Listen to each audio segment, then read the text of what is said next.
Hello, everyone. Hope you're all well. Just want to say a few words. Just fix my collar first. Say a few words about the space flight um, endeavors, let's say, by multi-billionaires. Last week it was Richard Branson, and today, or yesterday, Jeff Bezos. Um, and my thoughts on whether this is a good thing or I don't think it's a bad thing necessarily, but I do wonder, is it really the best way to forward humanity now? Little bit of background as to my interest in this. Not that I have a huge interest, but I'm somewhat interested in science and space. I mean, earlier this year I was thinking a lot about the Apollo missions.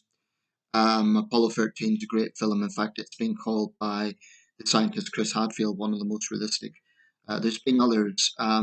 First Man, I felt was a missed opportunity. I have to say, nothing against Ryan Gosling, but I feel that that film was overwhelmingly gloomy, and it was supposed to be a celebration of one of mankind's great achievements. So I think that was a missed opportunity. But um, there's an interest there. There clearly is, and I think that you know, it wouldn't make sense for us not to be looking forward in terms of space when we're now in the third millennium, Anno Domini, and it makes sense to keep looking forward. But here's the problem: it's a little bit hard to get overly enthusiastic about this because at the moment it just seems like kind of billionaire playground. uh, Massively out of reach for the average person. So on this flight, there was some groundbreaking firsts. Wally Funk, who I understand was a female pioneer, but she never got the chance to actually go to space. She trained, so she's the oldest person to go to space. And the young Dutch guy, let me just get his name. Um, my understanding, Oliver Damon. Um, the Damon, I think it's pronounced. And he won the seat because the bidder, who paid $28 million, had scheduling conflicts. So I don't know if this young Dutch guy paid anything or how that worked out. And also his brother, Jeff Bezos, is the richest man in the world. I mean, he's got staggering wealth, staggering. I think between them, Elon Musk and Jeff Bezos made billions in just the last year combined. I think there was a single day where both of them, their net worth went up by billions. Now that's just eye-watering. That is simply staggering. Branson is not quite on that level of wealth, but he's still a very wealthy man, still a billionaire. Um, so what we're seeing is this is sort of being led by multi-billionaires as opposed to space agencies like NASA. The Chinese, of course, are really getting, looking at space as a next frontier, and they're really putting a lot of focus on that as well. Um, but there's always this question of is this really the best way to forward humanity when we've got so many problems on Earth? I mean, we're still dealing with coronavirus, the deadliest pandemic in a century, in terms of the mortality rate over a period of time. I know that AIDS and malaria and so on have killed more, but not over this period of time.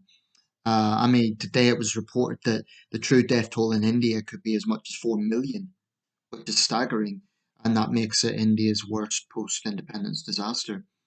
Um, no, I don't think any one human being can solve all the world's problems. I wouldn't expect Jeff Bezos or Elon Musk to solve all the world's problems. Given their vast wealth, I think there is an argument that maybe they should be spending that money elsewhere. Then the other side of it is it's their money; they can do what they like. But I mean, take Bezos for example. He's the CEO of Amazon, the founder of Amazon. Now, I have a few issues with Amazon, particularly their labor record.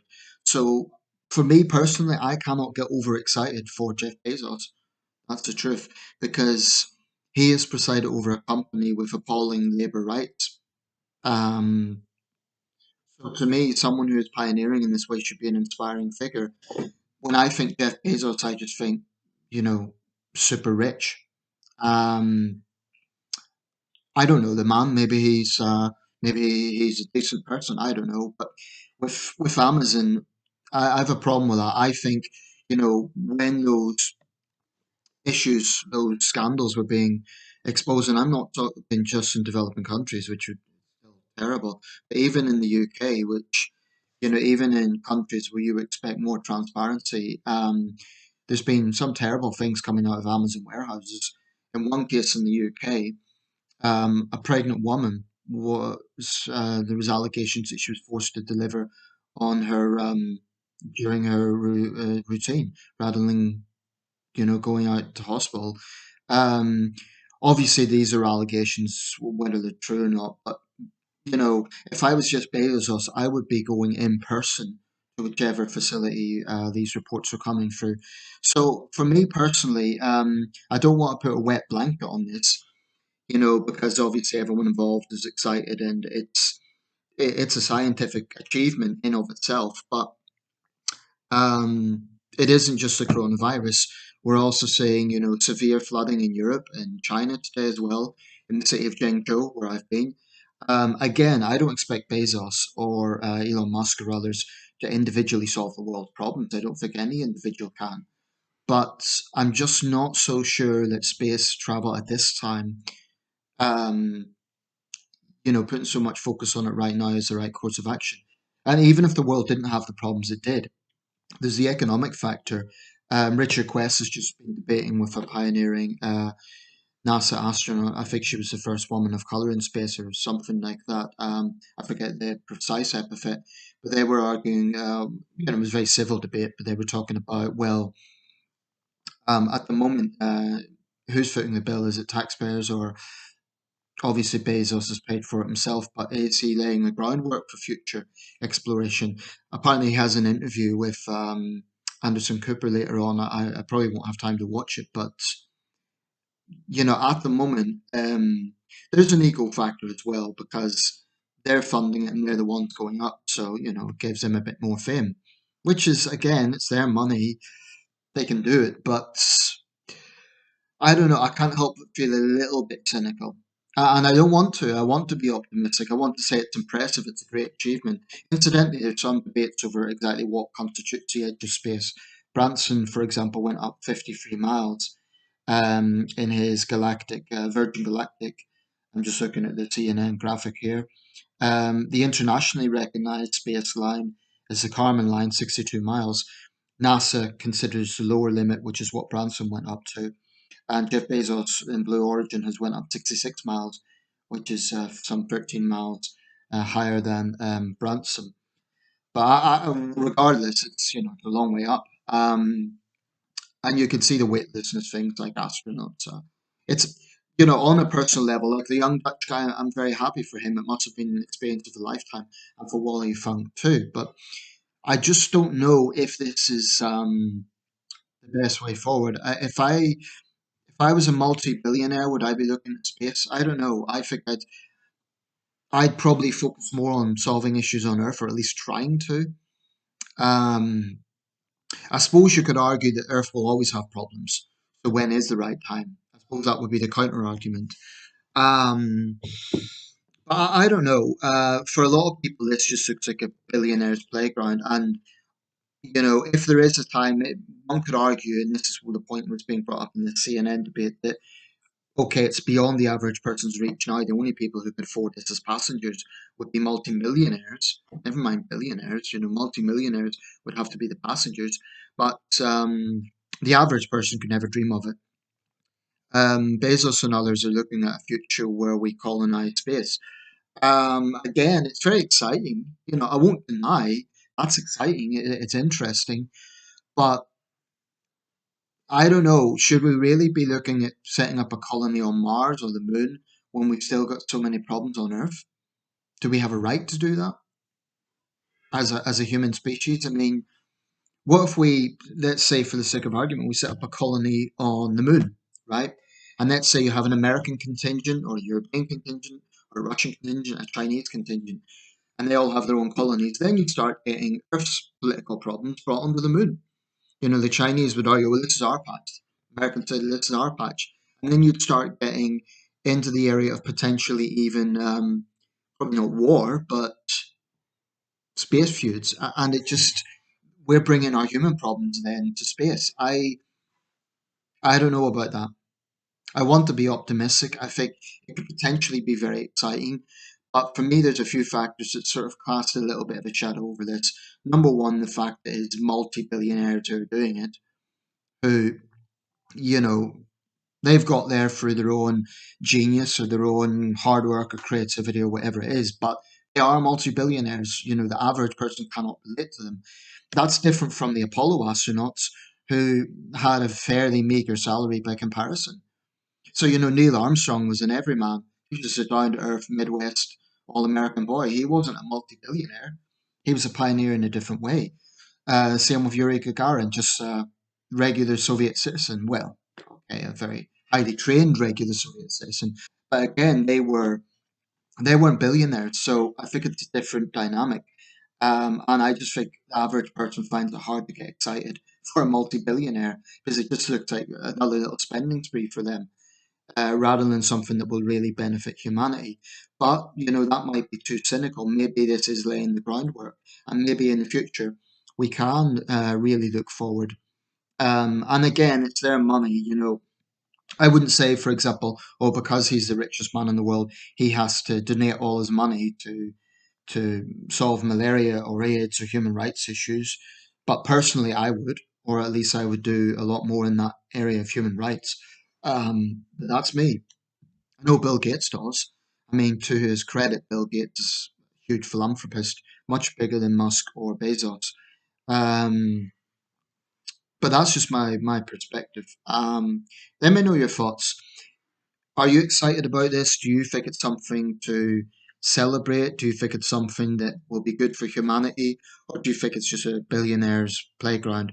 There's also the climate issue. Some say that this will not be good for the environment. I don't think one or two rockets going up is going to make the same sort of impact as we're seeing from deforestation in Brazil and Indonesia. So in terms of climate factors, I think that's relatively minimal. Um, John Kerry today was warning in London that this is not something we can um, waste time on. We can't wait for the coronavirus to end to tackle this. The Glasgow COP summit is coming up later this year.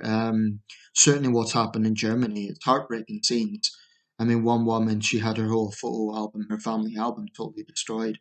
Thankfully, her children survived, but there's a lot of cases like that. Um, People losing their homes, their lives. It's a very sad situation, but this has been an inundation. These sort of flash floodings may occur more often. In terms of actual disasters, just a quick point about climate change. It's not necessarily that the disasters are getting deadlier because we can look 50 years ago, 51 years ago, the Ebola cyclone in Bangladesh had 500,000 dead. But we haven't seen anything like that this year. And China, the flooding in Hunan province today, bad as it is, it's nothing compared to, for example, the Yellow River flood of 1931, partly brought about by sabotage, but nevertheless, 4 million deaths, potentially up to 4 million deaths. So it's not necessarily that natural disasters are getting deadlier, but it may be that they're getting more frequent. And when you consider British Columbia experiencing 49 degrees Celsius, that is hotter even than the Gulf states, even than India. So clearly there is something going on. And I think those who say that climate change is all a big hoax have got their head in the sand. Clearly, there is more people on Earth now. Clearly, more human activity is going on. To say that there's no connection, I think, is very misguided. Yes, there's always been climate change on some level, but not to the rate it's at now. Um, so I'm definitely far more in the camp of there is something going on and we have to do something about it. We have to take this thing very seriously. That doesn't mean I endorse Extinction Rebellion. I'm very critical of Extinction Rebellion, but they're not the only ones with a voice on this, and I do think that it's a serious problem. Anyway, yeah, so it's a scientific achievement. Well done to Jeff Bezos and his team, but that's my thoughts. I don't know if it's the best way for humanity to go forward. I think for me, the best way humanity can progress is by at least trying to solve our problems on Earth. And right now, the world is in a very bad way, not just with coronavirus, with growing tensions between East and West, between China and the West, um, with a lot of conflicts now on the edge. With climate change ever being a problem, the world is in quite a bad way right now, if we're being totally honest. Difficult to be optimistic. So I don't know. Let me know your thoughts.